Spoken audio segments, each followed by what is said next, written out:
One this is Ritu and welcome to study more knowledge. तो CTET के previous year questions हम solve कर रहे हैं और इन वीडियोस में हम डिस्कस कर रहे हैं सोशल साइंस के previous year questions with explanation. तो दिसंबर 2022 के ऑनलाइन एग्जाम्स में जो भी क्वेश्चंस पूछे गए थे वो हम इस सीरीज में डिस्कस कर रहे हैं। यहाँ से अगर आप अच्छी प्रैक्टिस कर लेते हैं क्वेश्चंस की तो आपकी बेहतर अंडरस्टैंडिंग बनेगी, जिससे कि आप अच्छा स्कोर कर पाएंगे एग्जाम्स में आने वाले। तो you can also follow me social media, Facebook page, Insta ID and Telegram channel, link आपको डिस्क्रिप्शन मिल जाएगा। क्वेश्चन है, भारत में प्रारंभिक 20वीं शताब्दी में धर्म के आधार पर अधिकार जमाने या आधिपत्य स्थापित करने की निम्नलिखित में से कौन सा आंदोलन आलोचना करता है? तो यहाँ पर इंग्लिश में भी आप इसको देख सकते हैं और सही ऑप्शन देख लेते हैं कौन सा रहेगा। सही ऑप्शन हो जाएगा सेकंड, सेल्फ रिस्पेक्ट मूवमेंट जो है वो जो धर्म के आधार पर अधिकार लोग जमाने की कोशिश करते हैं उसकी ये आलोचना करता है सेल्फ रिस्पेक्ट मूवमेंट, यानी कि स्वाभिमान आंदोलन। इस आंदोलन के बारे में थोड़ा सा देख लेते हैं। ये जो आंदोलन था एक तरह से गैर ब्राह्मण आंदोलन था। ये 20वीं सदी के आरंभ में पेरियार के नाम से प्रसिद्ध ईवी रामास्वामी नायकर ने ये शुरू किया था। पेरियार के अनुसार अछूतों को अपने स्वाभिमान के लिए खुद लड़ना होगा, इसके लिए उन्होंने स्वाभिमान आंदोलन शुरू किया। ये कहते थे जो अछूत हैं, अनटचेबल्स हैं, जिनको भेदभाव का सामना करना पड़ रहा है सोसाइटी में, उनको अपने सेल्फ रिस्पेक्ट के लिए मूवमेंट खुद ही स्टार्ट करना पड़ेगा। उनका कहना था कि मूल तमिल और द्रविड़ संस्कृति के असली वाहक अछूत ही हैं, जिन्हें ब्राह्मणों ने अपने अधीन कर लिया है। इनका ऐसा मानना था कि जो भाई तमिल और द्रविड़ संस्कृति है ना, उसकी जो शुरुआत है वो अछूतों से ही हुई थी, लेकिन ब्राह्मणों ने उनको अपने अधीन कर लिया है और अछूतों को अपने अधिकार के लिए खुद ही लड़ना होगा। उनका मानना था कि सभी धार्मिक नेता और मुखिया सामाजिक विभाजन और असमानता को ईश्वर प्रदत्त मानते हैं। मतलब ये ऐसा कहते थे कि जो धार्मिक नेता है ना, ये कहते हैं कि भाई ये जो विभाजन है सामाजिक तौर पर ये गॉड गिवन है, जबकि ये किया इन्होंने खुद ही है। इनइक्वालिटी जो है समाज ने ही फैलाई है, ईश्वर ने थोड़ी ना दी है इनइक्वालिटी। इसलिए सामाजिक समानता के सभी धर्मों से अछूतों को खुद ही मुक्ति पानी होगी, ऐसा इनका मानना था। इल्बर्ट बिल के संदर्भ में निम्नलिखित में से कौन सा कथन सही नहीं है? तो यहाँ पर सही ऑप्शन से पहले इंग्लिश में भी हम देख सकते हैं। आपको ये बहुत ज़्यादा ज़रूरी ध्यान देने वाली बात है कि यहाँ पर नहीं पूछा है या फिर सही पूछा है। तो यहाँ पर पूछा है सही नहीं कौन सी स्टेटमेंट है। यहाँ पर सही ऑप्शन हो जाएगा सेकेंड। तो सही ऑप्शन जो है यहाँ पर ये दिया गया है सेकंड ऑप्शन। इस विधेयक में प्रावधान किया गया था कि भारतीय न्यायाधीश ब्रिटिश यूरोपीय व्यक्तियों पर मुकदमा नहीं चला सकते हैं, जबकि इसके अपोजिट था इस बिल में कि भारतीय न्यायाधीश भी ब्रिटिश यूरोपीय व्यक्तियों पर मुकदमा चला सकते थे। तो ये चीज़ इसमें कही गई थी बिल में, और फिर जब ब्रिटिशर्स ने इसका विरोध किया तो इस बिल को वापस ले लिया गया। जब इसका वापस ले लिया गया बिल, तो जब भारतीयों ने फिर इसका विरोध किया था, क्योंकि नस्ल के आधार पर यह भेदभाव किया गया था भारतीयों के साथ। तो इसलिए जो सेकंड स्टेटमेंट है ये सही नहीं है। और देखो इसकी ही अपोजिट फर्स्ट स्टेटमेंट दी गई है, तो पहली सही है, तीसरी भी सही है और चौथी भी सही है, सेकंड वाली गलत है। नेक्स्ट क्वेश्चन देख लेते हैं। नहीं, उससे पहले थोड़ा सा देख लेते हैं इसके बारे में। 1883 में सरकार ने इल्बर्ट बिल लागू करने का प्रयास किया। इसमें प्रावधान था कि भारतीय न्यायाधीश भी ब्रिटिश या यूरोपीय व्यक्तियों पर मुकदमा चला सकते हैं, जो कि हमारे स्टेटमेंट में था, ताकि भारत में काम करने वाले अंग्रेज और भारतीय न्यायाधीशों के बीच समानता स्थापित की जा सके। अब ये बिल जो है आया था, तो इसमें कहा गया कि जो भारतीय न्यायाधीश है ना वो भी ब्रिटिशर्स का मुकदमा लड़ सकते हैं। ऐसा नहीं है कि बस ब्रिटिशर्स ही लड़ेंगे। अब क्योंकि ब्रिटिशर्स इस बात से अग्री नहीं करते थे कि भारतीय न्यायाधीश उनका मुकदमा लड़ें, क्योंकि वो भारतीयों को हीन मानते थे, तो इसीलिए इस बिल का फिर विरोध किया गया था, फिर ये वापस ले लिया गया था। लेकिन अंग्रेजों के विरोध की वजह से ये विधेयक वापस ले लिया गया, तो भारतीयों ने इस बात का विरोध किया। अब देखो, जब भारतीयों के पक्ष में ये बिल आया था तो जब ब्रिटिशर्स ने विरोध किया, जब वापस ले लिया गया क्योंकि नस्ल पर सवाल उठाए गए भारतीयों के, तो फिर भारतीयों ने विरोध किया। नेक्स्ट क्वेश्चन है, भारत के स्वतंत्रता आंदोलन के संदर्भ में निम्नलिखित का सुमेल कीजिए। तो स्वतंत्रता आंदोलन है ये, और इनका ईयर दिया गया है कब हुए थे। तो सही ऑप्शन से पहले इंग्लिश देख लेते हैं एक बार, और सही ऑप्शन हो जाएगा फर्स्ट।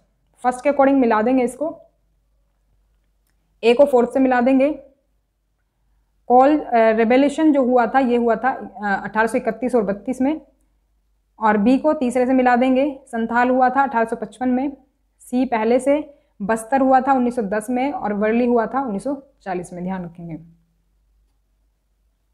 निम्नलिखित में से किस नए राज्य का गठन 1 अक्टूबर 1953 को हुआ था? तो ये हो जाएगा ऑप्शन नंबर 3 आंध्र प्रदेश। तो आंध्र प्रदेश जो है पहला ऐसा राज्य था जो कि भाषा के आधार पर जिसका गठन हुआ था।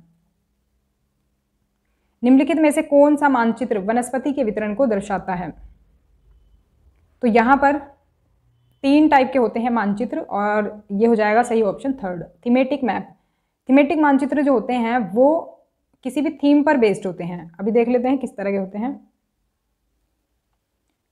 तो ये जो होते हैं विषयगत मानचित्र, थीमेटिक मैप्स, जैसा कि नाम से पता चल रहा है तो किसी थीम पर ये बेस्ड होते हैं। तो कुछ मानचित्र विशिष्ट जानकारी पर ध्यान केंद्रित करते हैं। तो कोई एक ही थीम होगी इनकी, जैसे कि रोड पर ये आधारित होंगे, रोड मैप होगा किसी में रेनफॉल होगा, रेनफॉल कितना कहाँ पर है, किसी में फॉरेस्ट का डिस्ट्रीब्यूशन होगा, किसी में इंडस्ट्री का डिस्ट्रीब्यूशन होगा कि इंडस्ट्री कहाँ पर है, कैसी है, कितनी है। तो ये सभी जो हम इस तरह से किसी एक सब्जेक्ट पर, किसी थीम पर बेस्ड होते हैं मैप, वो हमारे थीमेटिक मैप्स कहलाते हैं। कुछ इस तरह से आप देख सकते हैं। जैसे कि अब देखो, हमने जो ये मैप लिया है इसमें सिर्फ रोड नेटवर्क हमने दिखाया है, हमने इसमें कोई राज्य की सीमा नहीं दिखाई है, कुछ और नहीं दिखाया है, नदियाँ नहीं दिखाई, पहाड़ नहीं दिखाए, क्योंकि हमें बस एक थीम पर ये बेस्ड रखना था मैप, किस पर, रोड नेटवर्क हमें दिखाना था। तो नेशनल एंड स्टेट हाईवेज यहाँ पर दिखाए गए हैं, तो ये थीम पर बेस्ड मैप है। वैसे ही यहाँ पर है, यहाँ पर दिखाया गया है रेनफॉल, कि कहाँ पर कितना रेनफॉल होता है, कहाँ पर बारिश ज़्यादा होती है, कहाँ पर बिल्कुल भी बारिश नहीं होती है या बहुत कम होती है। इस तरह से रेनफॉल का डिस्ट्रीब्यूशन हमने यहाँ पर दिखाया है। तो ये भी एक थीम हो गई। और यहाँ पर फॉरेस्ट कवर हमने दिखाया है कि कहाँ पर कितने वन पाए जाते हैं। जहाँ पर आप डार्क कलर देखोगे वहाँ पर सबसे ज़्यादा वन पाए जाते हैं, और जैसे जैसे लाइट होता जाता है उस तरह से ही जो वनों का डिस्ट्रीब्यूशन है वो हो जाता है।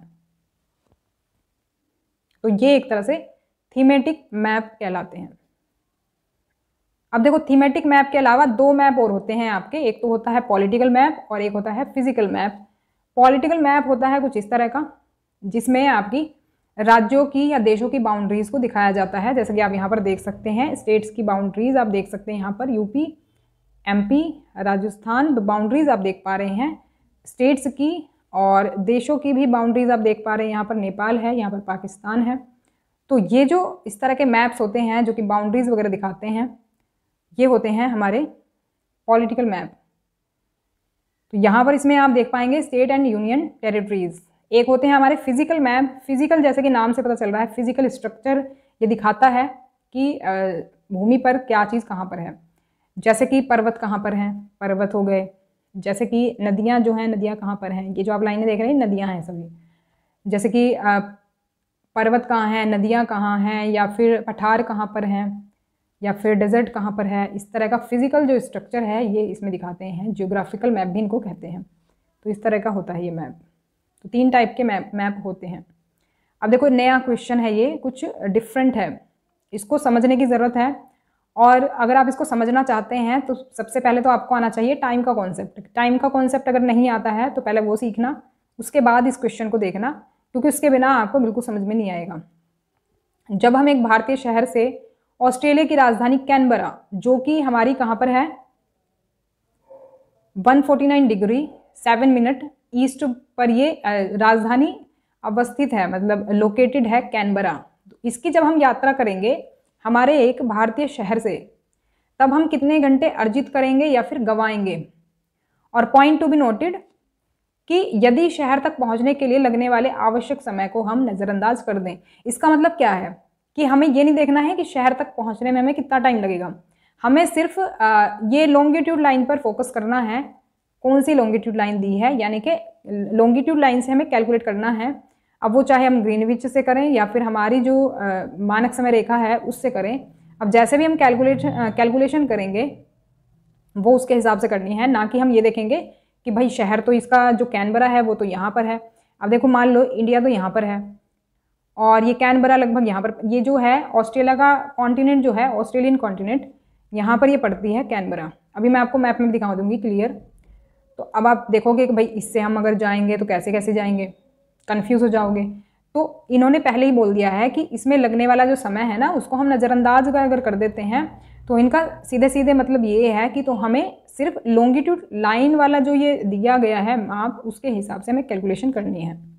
अब देखो ये यहाँ पर ये एक चीज़ और दी गई है, तब हम कितने घंटे अर्जित करेंगे या फिर गंवाएंगे, इसका कंसेप्ट समझना बहुत ज़रूरी है। अर्जित करना है, गंवाने का मतलब क्या है कि देखो जैसे ये हमारा ग्लोब हो गया, ग्लोब पर आपको पता ही है जो ये हमारी ग्रीनविच रेखा है, यहाँ पर 0 डिग्री पर जो टाइम हो रहा होता है, इससे अगर हम ईस्ट की तरफ जाएंगे तो टाइम क्या होगा, प्लस होगा। और अगर हम माइनस की तरफ जाए अगर हम वेस्ट की तरफ जाते हैं तो टाइम होगा क्या, माइनस होगा, जितना टाइम हमारा होगा।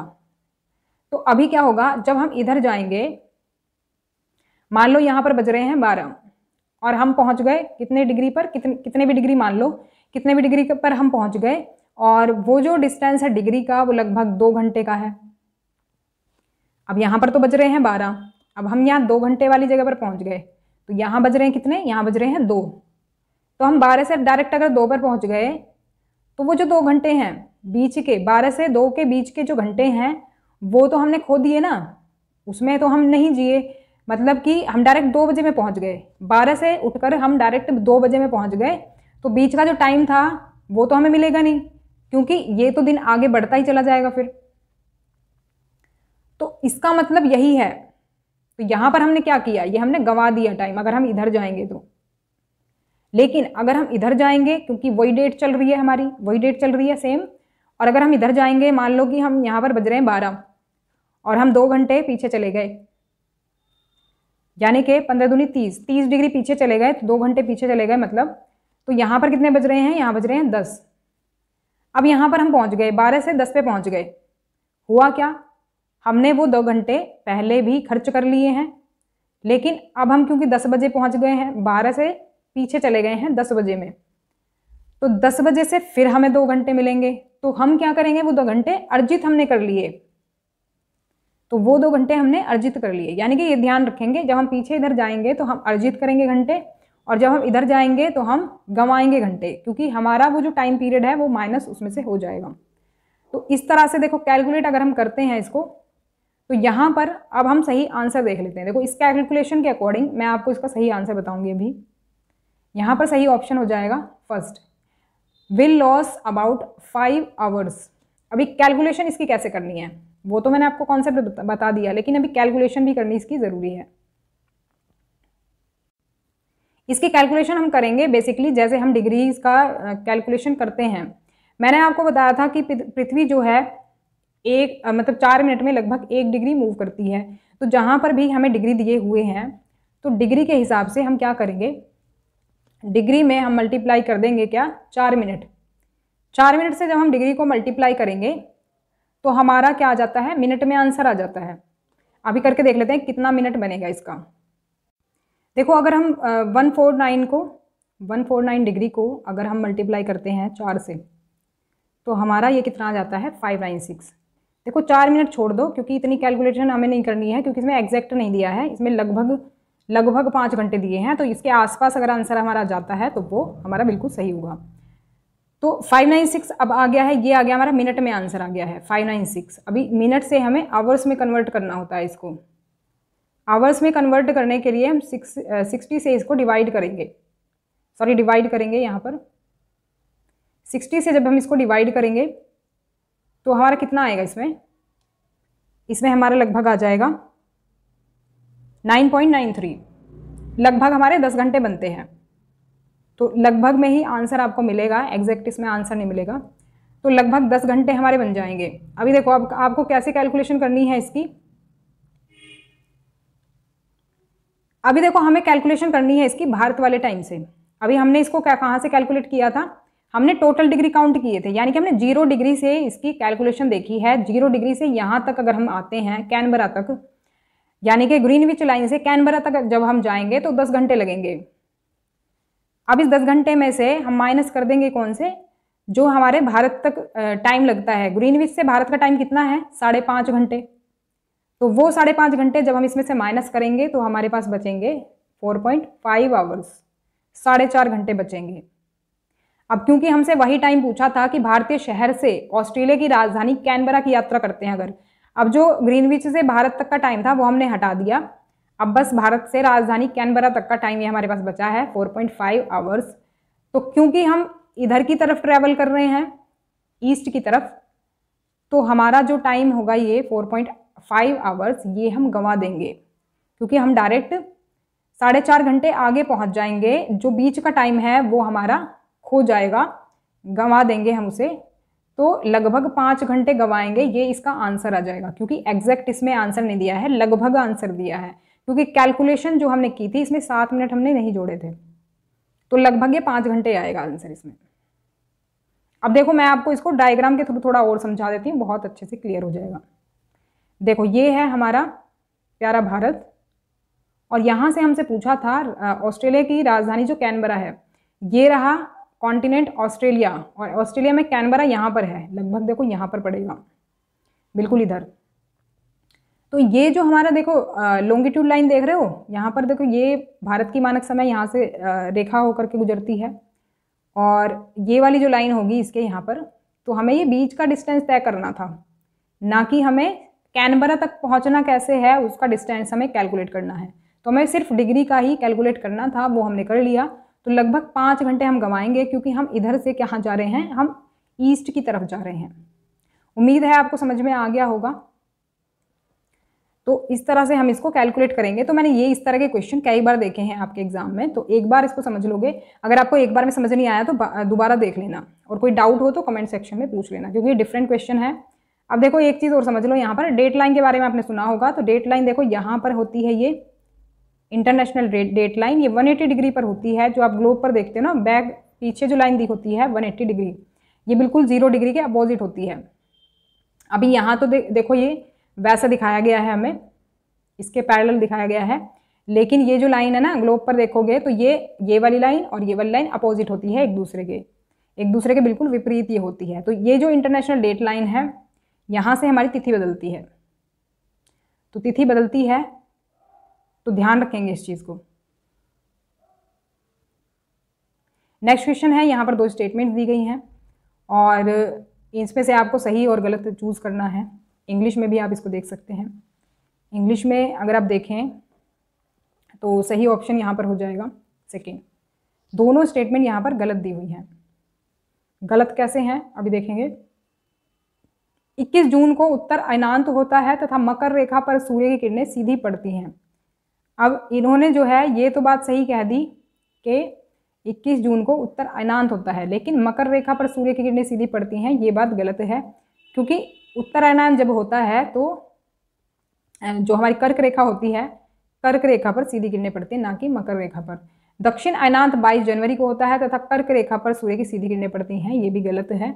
दक्षिण अयनांत जब होगा तो वो दिसंबर में होगा, और दिसंबर में मकर रेखा पर सीधी किरणें पड़ेंगी। तो यहाँ पर आप देख सकते हैं इसकी सिचुएशन भी कैसी कुछ होती है। डेट तो यहाँ पर सही दी थी हमें, 21 जून को होता है उत्तर अयनांत, जिसमें कि उत्तरी गोलार्ध में गर्मी होती है। आजकल देखो जून अभी पीछे गया है जून, तो उत्तर अयनांत अभी गया है जब हमारा योगा डे था, इंटरनेशनल योगा डे, तो वही दिन पड़ता है 21 जून का। तो उसमें उत्तरी गोलार्ध में गर्मी होती है और दक्षिणी गोलार्ध में क्या होता है, सर्दी होती है। फिर उसके उल्टा होता है जब दक्षिण अयनांत होता है। तो जब सूरज उत्तर अयनांत में चमक रहा था बिल्कुल सीधा कर्क रेखा पर, तो वैसे ही मकर रेखा पर सूर्य सीधा चमकता है 22 दिसंबर में। तो जब हमारे यहाँ ठंड पड़ रही होती है तो दक्षिणी गोलार्ध में गर्मी पड़ रही होती है। क्रिसमस वो गर्मियों में मनाते हैं। इसके अलावा विषु होता है 21 मार्च को, बसंत का महीना होता, बसंत का मौसम आ जाता है जब, और यहाँ पर उत्तरी गोलार्ध में, और ये यहाँ पर 23 सितंबर को इनका बसंत होता है दक्षिणी गोलार्ध में। तो ध्यान रखेंगे। ग्लोब के बारे में दिए गए निम्नलिखित कथनों को पढ़िए। यहाँ पर 2 स्टेटमेंट दी गई है और सही ऑप्शन आपको सेलेक्ट करना है। इंग्लिश में भी आप यहाँ पर देख सकते हैं। ग्लोब एक तरह से हम कह सकते हैं पृथ्वी का एक छोटा मॉडल होता है। तो पृथ्वी को क्योंकि हम वैसे नहीं देख सकते हैं, इतनी बड़ी है पृथ्वी, तो हम ग्लोब के तौर पर उसको देखते हैं। तो बिल्कुल ग्लोब जो है एक तरह से पृथ्वी का ही मॉडल है। सही ऑप्शन यहाँ पर हो जाएगा first, only A is correct. तो ग्लोब पर देशों, महाद्वीपों और महासागरों को उनके सही आकार में दिखाया जाता है। ये बात बिल्कुल सही है, जैसे होते हैं लगभग उसी आकार में इनको दिखाया जाता है। और ग्लोब हमारे लिए उपयोगी तब होता है जब हमें पृथ्वी के केवल एक भाग का अध्ययन करना होता है, तो ये बात गलत है। एक भाग का अध्ययन करने के लिए हम मैप्स को चूज़ करते हैं, ना कि ग्लोब को। ग्लोब हम यूज़ करते हैं जब हमें पृथ्वी के पूरे भागों का अध्ययन करना होता है, पूरी पृथ्वी का अध्ययन करना होता है, क्योंकि बिल्कुल ये पृथ्वी का मॉडल होता है। देख सकते हैं आप, कुछ इसी तरह की हमारी पृथ्वी है और इसमें आप देखेंगे सभी कॉन्टिनेंट्स आपको मिल जाते हैं, सारे ओशंस आपको मिल जाते हैं। तो पूरी पृथ्वी का जब हम अध्ययन करना चाहते हैं तब हम ग्लोब का सहारा लेते हैं। नेक्स्ट क्वेश्चन, निम्नलिखित में से कौन से महाद्वीपीय संहति के निर्माण के मुख्य खनिज है? संहति से मतलब है जो महाद्वीपीय परपटी है उसके कौन से खनिज हैं, कौन से खनिजों से मिलकर के बनी है महाद्वीपीय परपटी, जो कॉन्टिनेंट ये होते हैं। सही ऑप्शन हो जाएगा सेकंड, सिलिका और एल्यूमिना से मिलकर ये बनी है महाद्वीपीय परपटी, जो मतलब जमीन वाला पार्ट है। महाद्वीपीय जो परपटी है, जो हमारा जमीन वाला पार्ट होता है पृथ्वी का, तो ये मुख्य खनिजों सिलिका और एल्यूमिना से बनी है, इसलिए इसको शॉर्ट में कह देते हैं सियाल। और महासागरीय परपटी, जो महासागर होते हैं, महासागर के नीचे भी ज़मीन होती है, तो वो जो परपटी होती है वो बनी होती है सिलिका और मैग्नीशियम से, जिसको हम सिमे कहते हैं। तो दोनों आप यहाँ पर देख सकते हैं, यहाँ पर आप देखेंगे महाद्वीपीय परपटी जो ज़मीन वाला हिस्सा है, और यहाँ पर महासागरीय परपटी। जो आप पानी देखते हो ना महासागरों में, उसके नीचे भी तो कुछ होता है ना, ज़मीन तो होती है ना नीचे, तो वही है ये ज़मीन, उसी को परपटी कहते हैं, महासागरीय परपटी। नेक्स्ट क्वेश्चन वनों से रिलेटेड है। वन दिए गए हैं एक तरफ मुख्य वृक्ष दिए गए हैं। कौन से वृक्ष कौन से वनों में पाए जाते हैं, ये आपको मिलान करना है। और वनों से देखो क्वेश्चन जरूर आता है, वनों को पूरा प्रिपेयर कर लें। इनसे कभी पूछ लिया जाता है वृक्ष कौन से पाए जाते हैं, कभी पूछ लिया जाता है जानवर कौन से पाए जाते हैं, कभी पूछा जाता है कि कौन से एरिया में ये मिलते हैं। इस तरह से बहुत सारे क्वेश्चन जो हैं इनसे बनते हैं वनों से, तो इनको जरूर क्लियर कर लें। यहाँ पर इंग्लिश में भी आप इसको देख सकते हैं। तो फॉरेस्ट हैं और उनके मेजर ट्रीज जो मुख्य तौर पर पाए जाते हैं वन। सही ऑप्शन हो जाएगा थर्ड के अकॉर्डिंग अगर आप देखें तो ए को हम तीसरे से मिला देंगे। टेम्परेट डेसिडियस फॉरेस्ट जो है इसमें मिलते हैं ओक, ऐश, बीच। और बी के अकॉर्डिंग अगर हम देखें तो बी से पहले को मिला देंगे साल, टी, शीशम। और सी को फोर्थ से मिलाएंगे, ट्रॉपिकल एवरग्रीन में मिलते हैं rosewood, ebony, mahogany. Temperate evergreen में मिलते हैं ओक, पाइन, यूकेलिप्टस। तो ये जो वन है मुख्य तौर पर पाए जाते हैं इनमें, ये जो पेड़ हैं ये मुख्य तौर पर इन वनों में पाए जाते हैं। अगर वीडियो पसंद आई तो लाइक करें, शेयर करें और ज़्यादा से ज़्यादा चैनल को सब्सक्राइब करें अगर अभी तक नहीं किया है रेगुलर अपडेट्स नोटिफिकेशन के लिए। तो मिलते हैं नेक्स्ट वीडियो में। कमेंट करके ज़रूर बताएं वीडियो आपको कैसा लगा, और कोई क्वेरी है तो कमेंट करके मुझसे पूछ सकते हैं। वो जो क्वेश्चन था हमारा टाइम से रिलेटेड, तो उसमें अगर कोई डाउट अगर आपको होता है, कुछ पूछना चाहते हो, तो वो कमेंट सेक्शन में पूछ सकते हो। तो मिलते हैं नेक्स्ट क्लास में, तब तक के लिए stay connected and keep watching study more knowledge. Thanks for watching.